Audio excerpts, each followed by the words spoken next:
Peggy 16. Sega.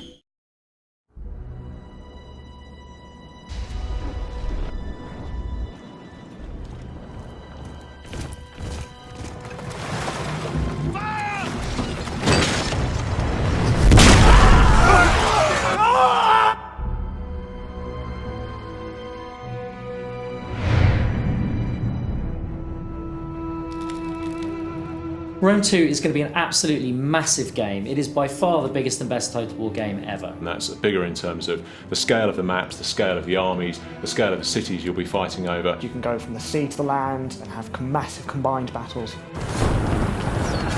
Carthage is on the North African coast. It's quite a long way from Rome, but at the time it was a major trading sea power and a really big rival to Rome.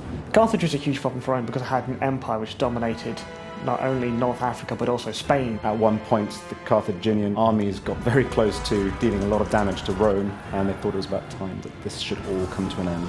Because Rome was really on the cusp of losing the war to Carthage, so they had to come up with a masterstroke.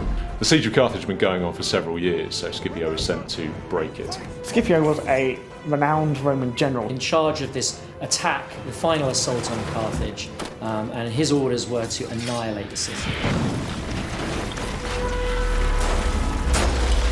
We had to build a massive city, much bigger than anything we've built before. Now, one of the problems we have depicting huge cities like Carthage in a game is on the one hand, you've got to be faithful to what the place was actually like, but on the other hand, it has to fit into the context of the game. We had to come up with a convincing way of having the ships landing on the shore and make it look really cool. There are trade-offs. There are trade-offs between depicting it at exactly the correct scale and making a game that's actually playable. Shields on me! The total number of units you can control in the battle will be 40, and this includes combined land and naval forces for the first time. So there's a lot more going on. There's more to see. There's more terrain to cover. There's more places to hide stuff. It can be enormously difficult to keep track of 40 units at the same time.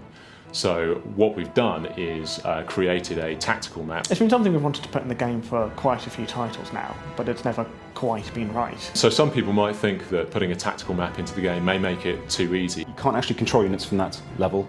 It's very much a tactical overview. It's really a great orientation tool, and it's something that the players have been crying out for years, and we're finally delivering it. The tactical map really helps you keep track of where things are, where you are, where the enemy is. So for the next Dev Diary, we're leaving the shores of the Mediterranean behind. We're going to go into the forests of Germania and Gaul, and we're going to be looking at barbarians. Barbarians. Barbarians. No, I'm just kidding, don't do that. Cut that.